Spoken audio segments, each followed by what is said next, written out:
అబాండాలు వేయటం, బురద చల్లటం, ఆ తర్వాత తుడుచుకోండి అంటాం. ఆ తర్వాత ఈరోజు చంద్రబాబు నాయుడు గారు శాంతించండి, సిట్టు చూసుకుంటుందంట. ఎవరంటే సిట్టు చూసుకుంటుందండి? వైసీపీ వదిలిపెట్టదు. కోర్టుల ద్వారా నిజ నిరూపణ జరిగే. Okay, very good. కాదు రేపు సేఫ్ కాదు జగన్మోహన్ రెడ్డి గారు వెళ్ళడం, భక్తుల మనోభావాలు దెబ్బతిన్నాయి. ఏ రకంగానూ వదిలిపెట్టదు చెప్తున్నాను.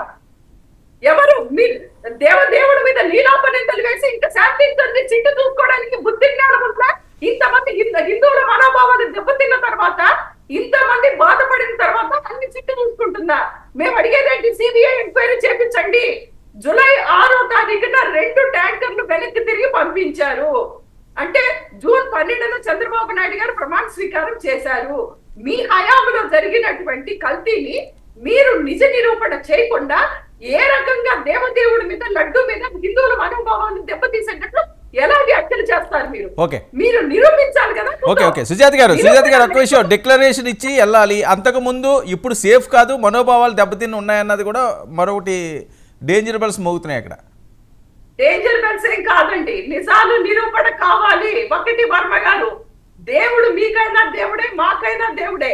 ఒకటి కీర్తన, జనసేన అధికార ప్రతినిధో ఏ ప్రతినిధో కీర్తన చెప్తున్న దానికి నేను దానికి అన్నమాచార్య కీర్తన నేను పాడిస్తాను. 1000 కాళ్ళ మండపాన్ని పడగొట్టింది ఎవరు? చంద్రబాబు నాయుడు గారు కాదా? ఒక గుళ్ళని కూల్చింది ఎవరు? చంద్రబాబు నాయుడు గారు కాదా? ఈ వీటన్నిటికీ బుద్ధి జ్ఞానం ఉంటే మీరు సమాధానం చెప్పండి. హిందువులకు వ్యతిరేకంగా చేసింది ఎవరు? ఓకే, రేపు డిక్లరేషన్ అంశం ఏంటండి? రేపు డిక్లరేషన్ అంశం ఏంటి? అక్కడ ఒక సాంప్రదాయం ఉంది, ఆ సాంప్రదాయ ప్రకంగా వెళ్ళాలి, డిక్లరేషన్ ఇవ్వాలి అని ఇస్తారా?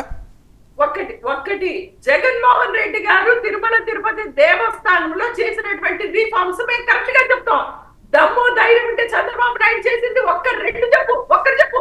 సరే ఓకే, చెప్తారులేండి. అడిగిందని సమాధానం చెప్పండి. జగన్మోహన్ రెడ్డి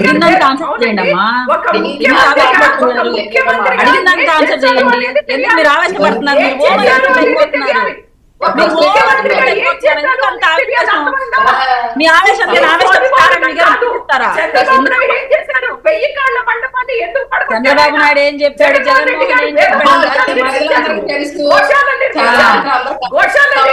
మనకు నేర్పించాలి. ఇప్పుడు జగన్మోహన్ రెడ్డి ఏం చెప్పాడు, చంద్రబాబు నాయుడు ఏం చెప్పాడు తెలుసుకోవాలి. మహాతల్లి పద్ధతి లేకుండా కూర్చొని మాట్లాడుతున్నాం. మళ్ళీ నువ్వు అధికార ఓకే సుజాత గారు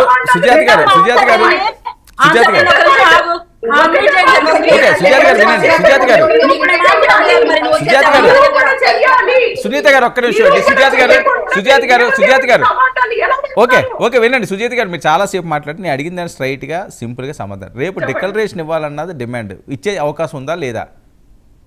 ఖచ్చితంగా లేదండి వర్మ గారు, ఇవ్వాల్సినటువంటి అవసరం కూడా లేదు. ఎందుకంటే జగన్మోహన్ రెడ్డి అవసరం లేదండి. వాళ్ళ అబద్ధం జాగిరండి. ఏపీ అబద్ధం జాగిరి రాజారెడ్డి రాజ్యాంగం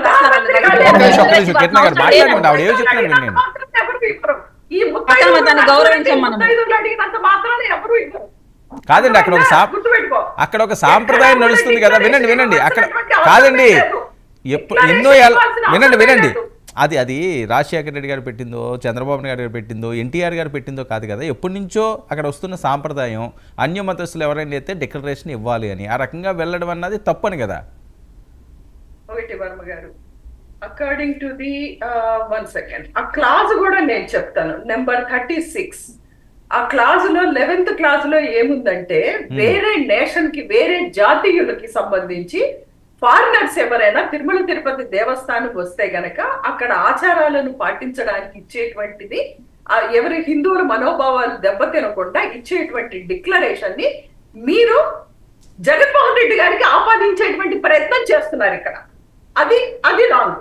జగన్మోహన్ రెడ్డి గారు ముఖ్యమంత్రి గారి స్థానంలో వెళ్ళారు, ప్రతిపక్ష హోదాలో వెళ్ళారు, అదే విధంగా ప్రధానమంత్రి గారు పక్కన పెట్టుకొని వెళ్ళారు. ఏ రోజు కూడా డిక్లరేషన్ ఇవ్వలేదు, ఇవ్వవలసినటువంటి అవసరం కూడా లేదు. ఓకే, రేపు మనోభావాలు దెబ్బతింటాయట ఆయన వెళ్తే. మనోభావాలు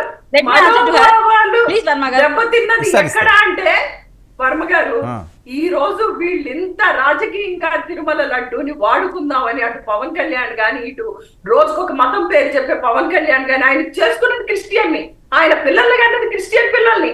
బంగారు తల్లి, మేము అన్ని మతాలకి గౌరవిస్తాము,